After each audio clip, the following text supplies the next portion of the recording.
If you're a Pittsburgh baseball fan, then this is the podcast for you. Make your way down, grab a beverage, and get ready to talk Pirates with myself, Craig Toth, and Scott Jackson, two of the biggest fans you'll ever meet. This is Bucs in the Basement. Now I see the changes in this town. They change, they say one thing, but then the next day it's different. They change, but they don't know what they want. All they do is change. Going left, going right, travel day, travel night. That's where we'll go. No excuses, no goodbyes, no one cries, no one lies. We'll never know.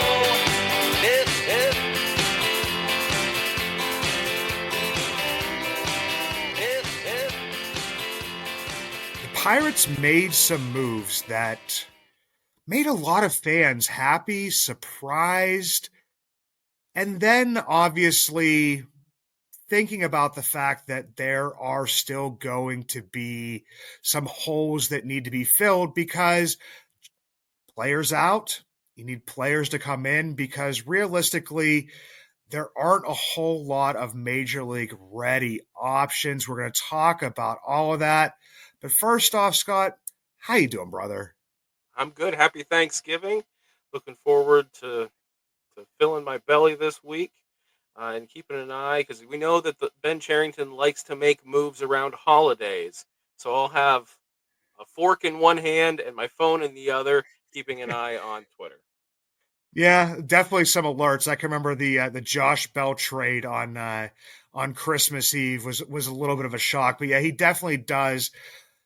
I don't know if he decides to make those moves when people aren't looking, but it definitely seems to be a pattern with him. But like I said, they did make a decision. There were two names that, kind of everybody was coming up with, ourselves included, that kind of were those real non-tender candidates. We had conversations about David Bednar, but, realistically thinking that he would be tendered. And we saw before, when the Pirates tendered Brian Reynolds, there was just some little bit arguments back and forth, and Bob Nutting stepped in and was able to get a deal put together where it wasn't really an extension, but was buying out some of those RB years. It's something you've brought up, and I wouldn't rule that out. Right now, it's just like, okay, we want you back. Okay, let's get down and let's talk about, there's like a time, I think it's sometime in January where they have to exchange numbers. But for the time being, they can still discuss anytime up until then. But Brian De La Cruz is out, estimated to receive $4 million.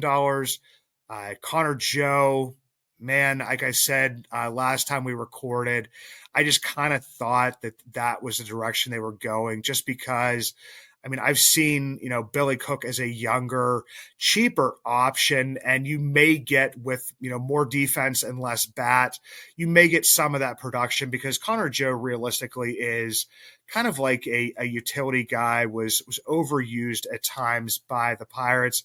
And I shot you a message right away, and I was just like, I really can't believe that they non-tendered De La Cruz because I just didn't think that Ben Cherington was going to see those 21 home runs and just think, we can replace that somewhere else.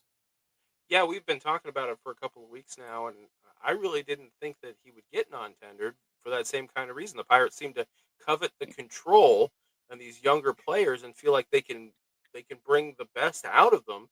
And 21 home runs is nothing to sneeze at, even if 18 of them came in Miami. And I think that this might be the foreshadowing of something to come. They maybe have a plan. I hope they have a plan. I hope that they have, like we talked about, an idea for filling that hole because, yeah, you got to fill the hole when you let players go. So I guess we can look at this in a positive light and say that bigger and better things may be coming to right field at PNC Park. Hopefully. And before we hopped on here, I was never a proponent of Brian De La Cruz, as that option. I wanted them to aim higher. But, we recorded right after the trades happened, um, and did see it as kind of like, if Brian De La Cruz, he's not a great player, if he keeps doing what he had been doing for the first part of the season there, that it would be okay. And I went back and I looked at those numbers today, Scott, and I mean, it was basically, I think that, yeah, they did maybe not aim super high. I don't know, what trades were out there and what they possibly could have gotten done. Randy Rosarena was a big name that people were talking about. He was a $10.5 million arbitration guy last year. And, the Pirates, obviously, I mean, Ben Cherington has said it, had to make some trades. Martin Perez going off to be able to bring in, and make the move to get IKF signed, so there's a lot of different things. So would they have done that? Jazz Chisholm, it kind of seemed like the Marlins had an eye on, a catcher within the Yankees farm system. And yeah, we didn't have that guy. So yes, that's on Ben Cherington for not having that guy to maybe, be expendable. If you had Henry and both Endy and you had picked up Joey and you had all these guys playing well, then maybe that could have existed. But I mean, you can't manufacture a trade if it's not in the eyes of what the other team wants. But I mean, right field when Brian De La Cruz came in was an absolute black hole. I looked on Fangraphs today, and up until the trade, they were the second worst rated right field by FWAR. They were -2. The only team that was worse, no surprise, the Chicago White Sox, but they were only at -2.1. So the Pirates were fairly close. At the time he was coming in, he was slugging, I think it was like 417. Our right fielders were slugging 319, not hitting for any power. He had 18 home runs. We had 11 total home runs out of the right field, and I believe it was something like almost 200 more plate appearances. So I mean, if he comes in and just does what he had been doing all season, that's like a 2-WAR, swing right there. You're getting, extra slug. We were striking out at I think it was like a 24.5% clip. He was striking out at 26% clip. So all the numbers were all very similar, except for that power and that offense. And it just really didn't come with him. Like I said, I wasn't a proponent of the move, but I don't think that it was like this awful chasm, horrible decision that it is now being, described to be in hindsight, because hindsight is 2020.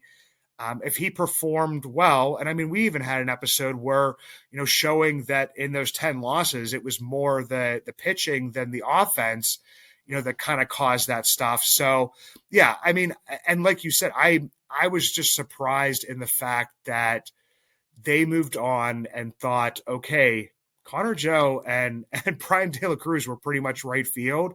And right now, if you would look anywhere, it would be probably a platoon of Jack Sawinski and Billy Cook, which obviously is not the answer. So, I mean, you would hope that they have a plan A, a plan B, maybe C and D, if some of the other ones fall through, because we know in this free agent thing, it comes down to money, man. Whoever offers the most money, the best deal. We've talked about the options. We've talked about everything. I mean, the way that contracts are written nowadays is just super strange. So, I mean, it definitely, like I said, I believe both of these moves are good moves because they show that there should be something on the horizon. But, as a Pirates fan, I'm wondering what that will be. Yeah, this definitely deepens the mystery for what they're going to do with Brian Reynolds.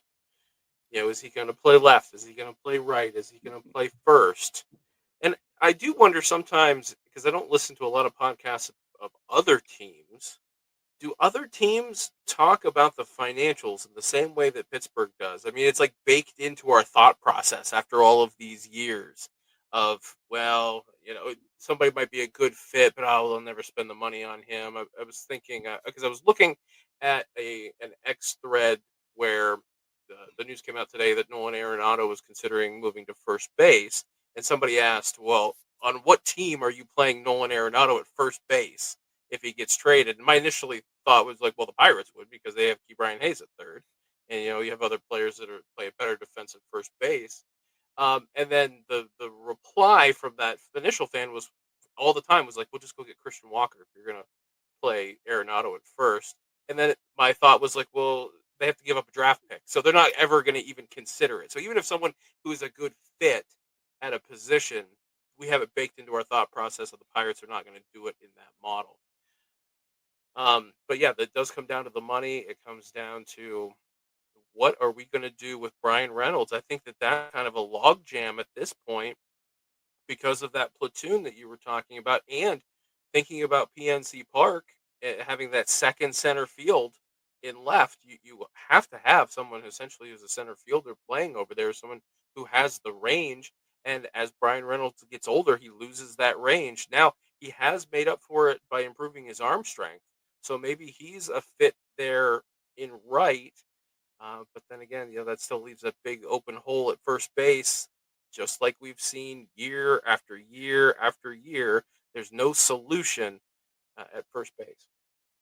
Yeah, and I think no matter which way you look at it, I mean, there's going to be a hole in the outfield. There's going to be a hole, possibly at first base. I mean, because if you move Brian Reynolds to right field, something they toyed with in spring training, and I mean, Derek Shelton made it seem like it was going to be like a more consistent thing. It never really played out that way.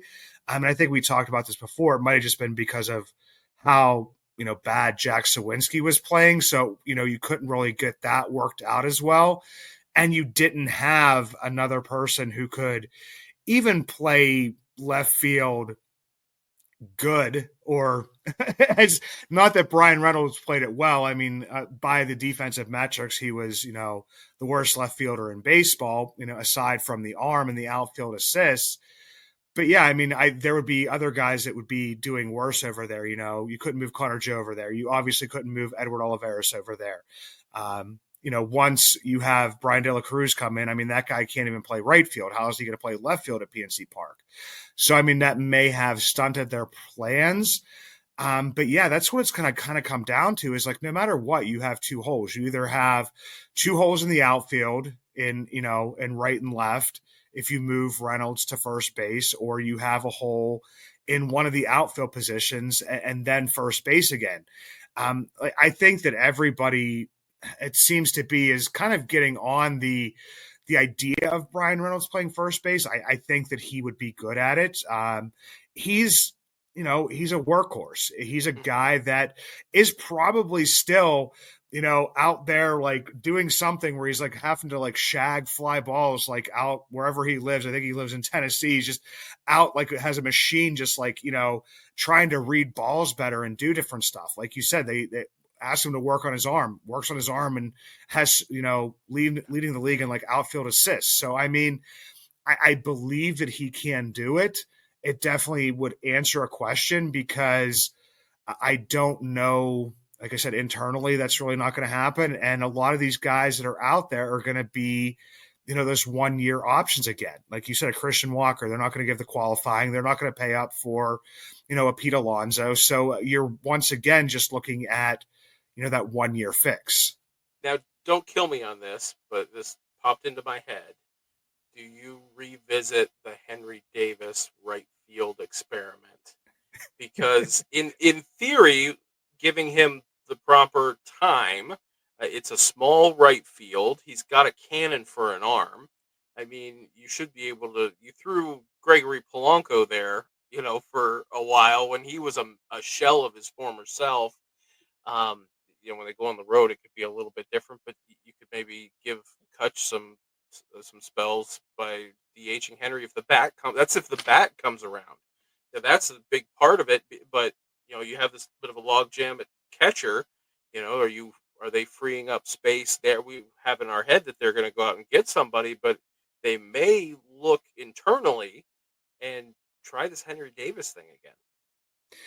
And here's the thing is I think that Henry's kind of like very similar to Brian Reynolds in that aspect, that I think if he worked at it hard enough that he could he could turn himself into a right fielder just like he did with the catching. The catching at the beginning of the season was much better than I expected it to be because of all the work that he put in, during the offseason. And but then in the same breath, did all of that work during the offseason and not taking time off, did that cause him to maybe just come out of the gate a little bit slow? And not these guys, they do take those breaks just because you kind of do need it because the season is a grind, and he really didn't. He was traveling back and forth from Seattle to work on his hitting, back down to Bradenton, to work on his catching, was calling up all the players. I know he called Jared Jones, a few other people, and said, get down here, we're working, and all this kind of stuff. So, I mean, maybe it was a little bit much.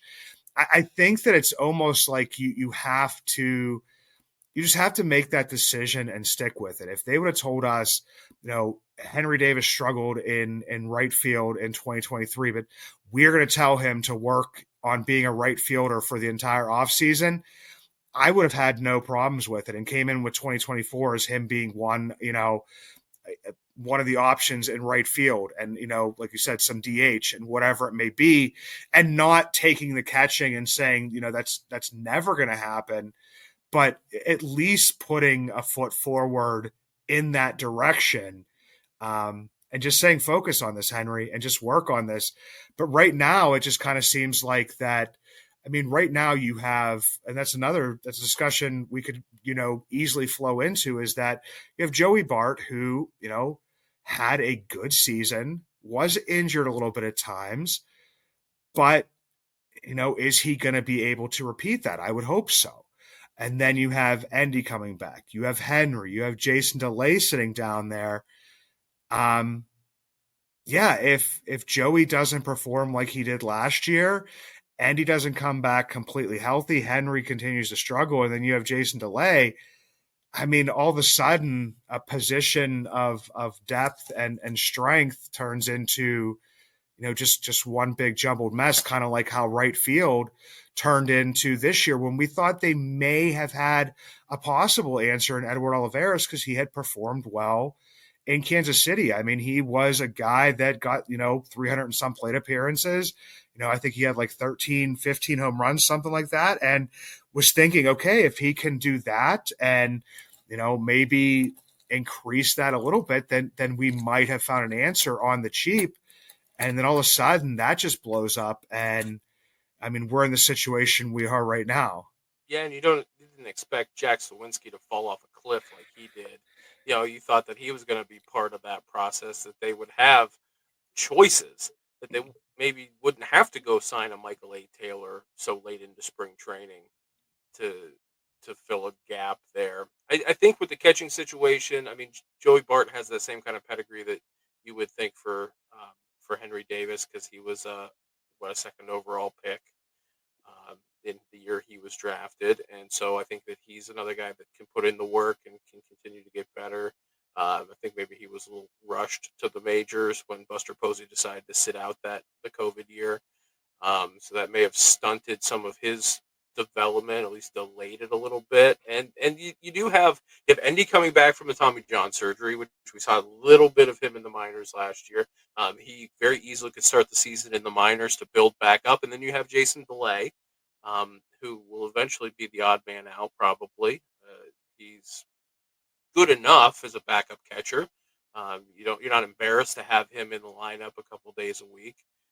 But I think that they may try to sort these things out. I mean, Henry is a 1-1, and even though he was a strategic 1-1, not necessarily the consensus number one talent in that draft, he still is a 1 of 1, and you don't just give up on those guys.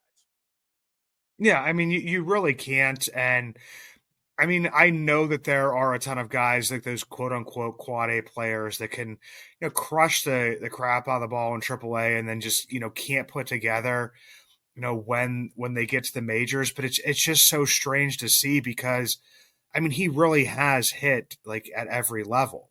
He's done, everything that's been asked of him. And then when he gets up to the majors, and I know that, there was a lot of discussions about there being like the biggest gap from, AAA to the majors this year and different stuff like that. But I mean, he performed well at every level. I mean, just like excelled. And to see a guy just kind of, put their foot on the brake like that, where they can't get out of their own way, it's definitely crazy to see.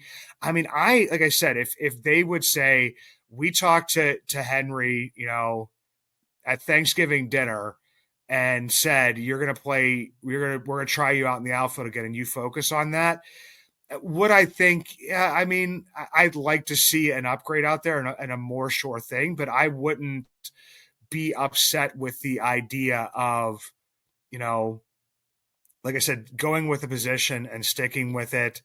And then hopefully, other teams have done this. I mean, we're talking about the Royals. MJ Melendez plays out in the outfield. His outfield isn't that great. His hitting has struggled at times, but I mean, they put him out there because they wanted to get his bat in the lineup, and they have Salvador Perez. So, I mean, there's other teams that kind of do that as well. So, I mean, it's not out of the realm of possibilities for me. But then, like I said, once again, you have Henry Davis, you have Jack Swinski, and you have Billy Cook for an outfield spot. And to me, it just has to be better than that. It really does.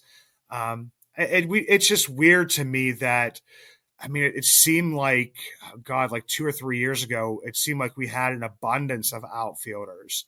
And now we have none. I mean, we've seen Smith and Jigba come through, and we've seen Swaggerty kind of fizzle out. But it just seemed like there was a lot of these options and guys that we kept on saying, well, they could at least be a fourth outfielder. And now, it kind of seems like that we have Brian Reynolds, who, in spite of, his shortcomings in left field, is a starting outfielder in Major League Baseball. Uno Cruz, I believe, in center field, we will be a starting outfielder. But then after that, you have a bunch of guys that it's like, yeah, they're pretty much like a fourth outfielder or a platoon guy right now. And that's just like, it's so weird to me. And to have that in, an outfield position and then also at first base. Mm-hmm. But I mean, that's a Pirates curse right there, other than, a couple months of Josh Bell and then the whole way back to Kevin Young. And, I mean, we had John Jaso playing there, for God's sake. I mean, so like, you know what I mean? Like, it's definitely been crazy. And moving Pedro over there to kind of find a position, and he had one good year there. Well, when Brad Eldred didn't pan out, that kind of was the death knell there. Big Country we had a lot of hopes on him. And to say that moving Henry into right field isn't trying to give an out for Cherington or letting them, fix the problem on the cheap. But maybe if you can plug those holes in internal ways, and that maybe you can go spend a little bit more money. But I don't even know if it's the money that's the issue. It's the risk. And we know that Bob Nutting does not like to take risks. And that could be the biggest hurdle for the Pirates to find that solution for more than just 1 year or half a season. If you want to have some kind of consistency at these positions, you have to pay and you have to take risk. Yeah, and the crazy thing is, to me, I don't know, while we were talking here, and I think it's something we talked about, like maybe in a side conversation before, maybe not on the show, was I was thinking, how did Ben Cherington get Bob Nutting to make Shoto Imanaga like what was seen in the industry as like a legitimate offer, and that some people reported that it possibly could have been more money, and I don't know if it was more years, less years, or whatever it may be, than what the Cubs offered. You would think that they could find a position player, whether it be an outfielder or whoever it may be, first baseman or whatever, that you could talk Bob Nutting or whatever you would need to, whatever you're calling it, that Cherington's doing, but to be able to get him to make that type of offer. Because, yeah, I mean, obviously, I think if Imanaga signs here, then we're probably not signing, probably not signing Perez. We're probably not trading, maybe not trading for Marco Gonzalez, whatever it may be. So there would be a little bit less money here and there. But, based on what Imanaga got, I mean, we would have been spending well over what, we ended up spending last year on players. So that's my thing is that, like, how did he get him to do that? Because that would have been, a little bit of a fairly risky move. So, I mean, I don't know. It's at some point in time, you are going to have to pay up if you cannot develop it internally. Because, I mean, the ultimate job of the GM is to be successful and to make his team successful, or you don't have a job. You look at some of the other guys where it's just like, well, yeah, he got fired as a GM, and there are guys that will get second chances and different stuff like that. But then, most of those guys have at least had, some semblance of success in the past 10 years. So, I mean, I don't know. It's just very weird. They're going to have to step up. They're going to have to do something. I mean, but I will say, I do like what they're doing on the reliever market, and I know it's a silly little thing because I mean I don't like to focus on the bullpen as much, um, because it's like I said, they're just so finicky, they're so fickle. But as we saw last year, when your bullpen's not performing well and is blowing those leads late, then I mean that's the difference between 76 and maybe 82 wins. So I mean it's definitely something that needs to be focused on, but doing it on the cheap. 2 minor league deals, trading for a player for cash considerations, and a guy that is going to be making, league minimum. All guys with major experience, Johan getting it on the biggest stage in baseball.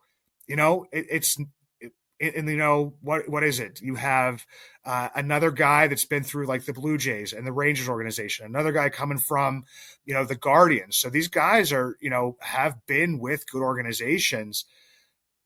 These are the types of moves that can be like sneaky good to kind of like maybe not put. It's not going to be the one that puts the team over the top, Mm-hmm. but it could be the types of moves that could keep the team from crumbling in the second half of the season like the Pirates did this year. Yeah, well, those like we talked about with that losing streak. If you just had one guy that could stop the bleeding in some of those games, just get a couple of outs at the right time, eh, that could have made the whole difference and stop that streak. Picked up a couple extra wins. We have a completely different feel for the team going into the off season. So the bullpen is very important to this success of this team. But I agree. We've talked about it for weeks in a row here that getting it on the cheap, just these little trades, these waiver claims, it's the way to go because they are so finicky and the guys can get hot, they get cold, and you feel like you're obligated to these arms if you're spending millions of dollars to them with them. Um, where just interchanging them, plugging and playing, and working through depth in your minor leagues and DFAing guys. That's to me, and when I look at roster construction, that's how I prefer to have my bullpen built too.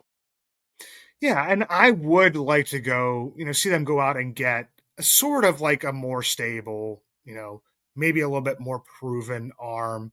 Chapman's Um, available. yeah, I mean, definitely still need a lefty at some point in time here, a reliable lefty, hopefully. I'm still going to stick on the Joey Wentz train at least a little bit. If I'm wrong on that, I'm wrong. But like I said, I've seen the Pirates do this with many a reliever before, many a pitcher before, where they can at least resurrect their career or whatever it may be, even if it's for a season. So I mean, I think that, and at least in my eyes, I think that they see him as an option, or they wouldn't have picked him up so late in the season. He could have been a casualty at this point in time already. I mean, not that the Pirates need to make space just yet. They're only at, I think, 36 right now on the 40-man. So, and you've still got, oh God, Trey Cabbage, and what's the other guy's name? I think I forgot it already. It's like Tristan Gray. Tristan Gray, look at that. Yeah, so Tristan Gray and Trey Cabbage got Joshua Palacios. I mean, there's a lot of other guys that could be that lineup or that roster fodder at some point in time. I'm not saying they're going to be. Yeah, I would like to see them go out and get a more stable relief pitcher, a guy who's been in the league for a little bit, a guy who knows what he's doing, doesn't fold under pressure. But like you said, even if you do that, it doesn't guarantee that they are going to perform well. That's the thing Palacios, is, well, I'm surprised he didn't come up in our outfield discussion. Palacios, he just slips my mind a lot too. But yeah, yeah, and I mean he was in like kind of competition last year at the end of spring training, got injured, then took a while to come back.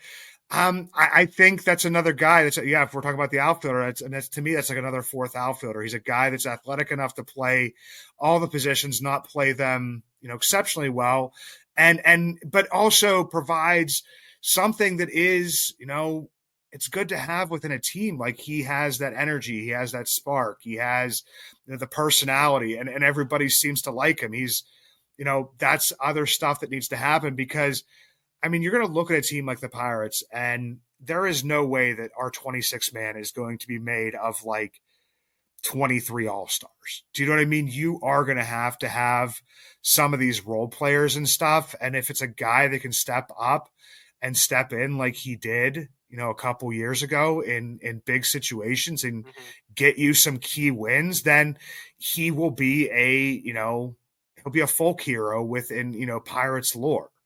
that's something I keep telling people that like at work. They talk about, oh, they need to give Palacios more time. They need to. He comes through with he has that big personality, and he comes through in the clutch. And because of those big moments that he has, you forget that he is a low 200 hitter.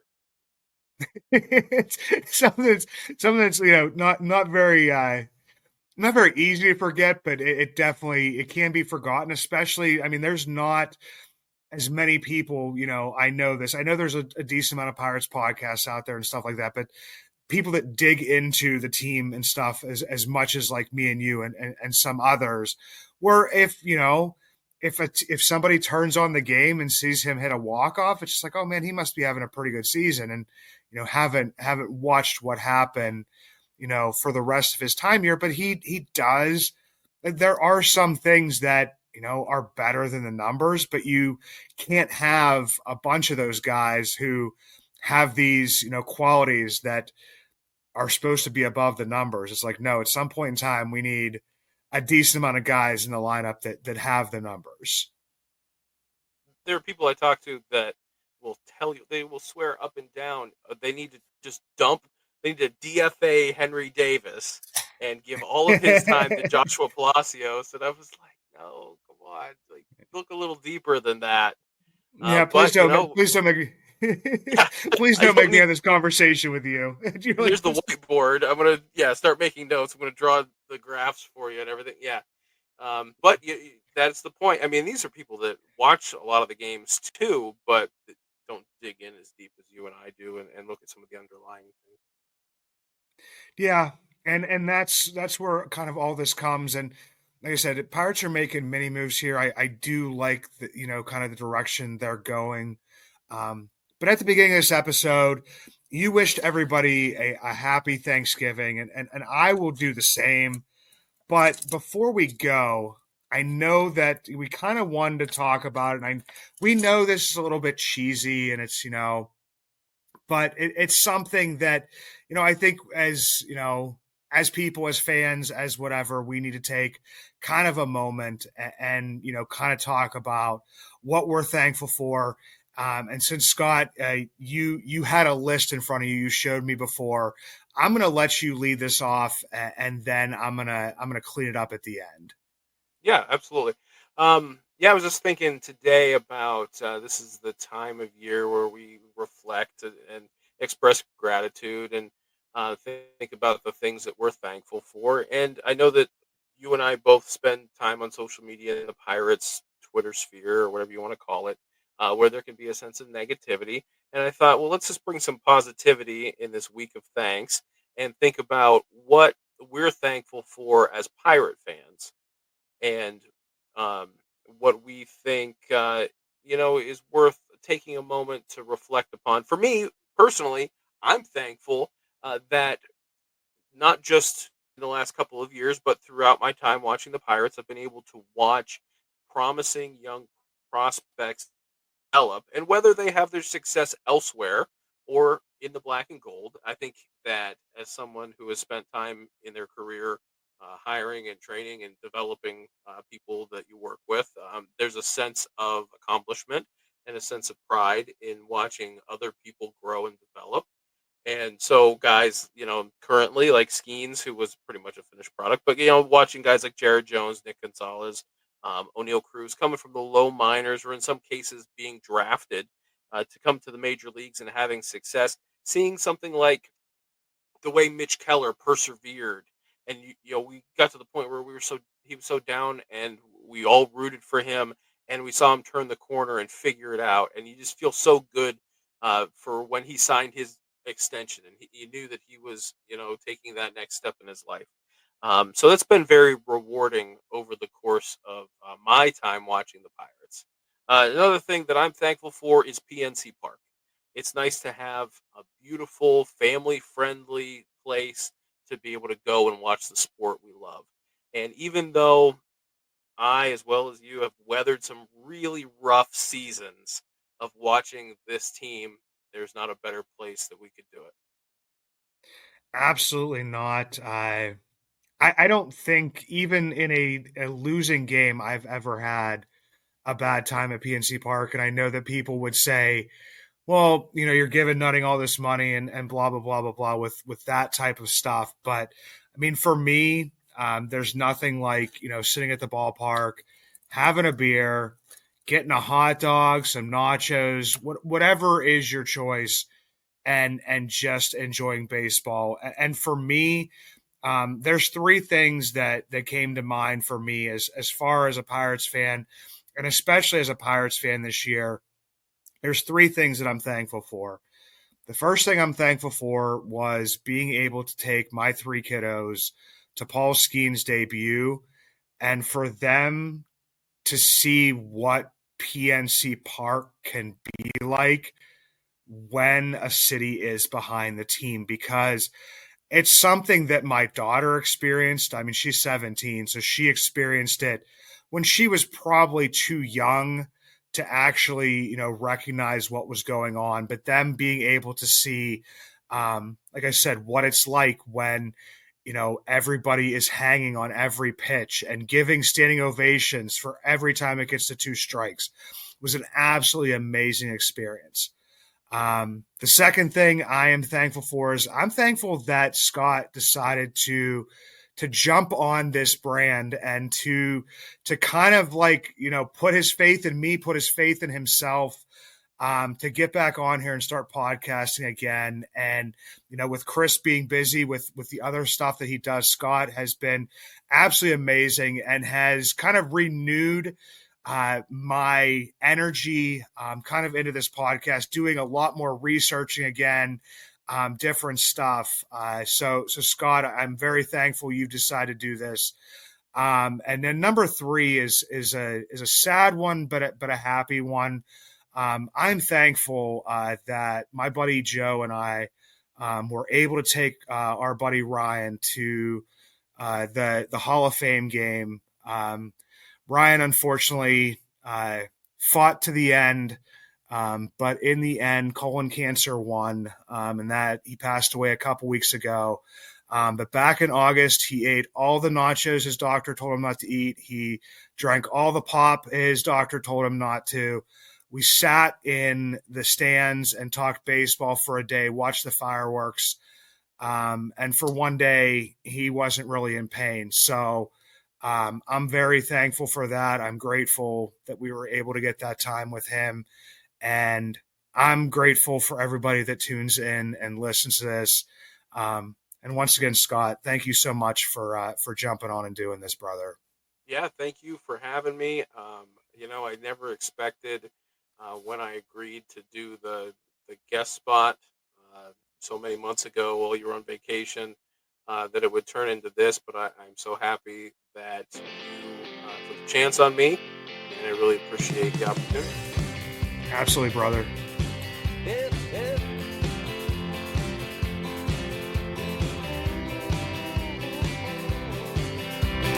Now I see the changes in this town. They change, they say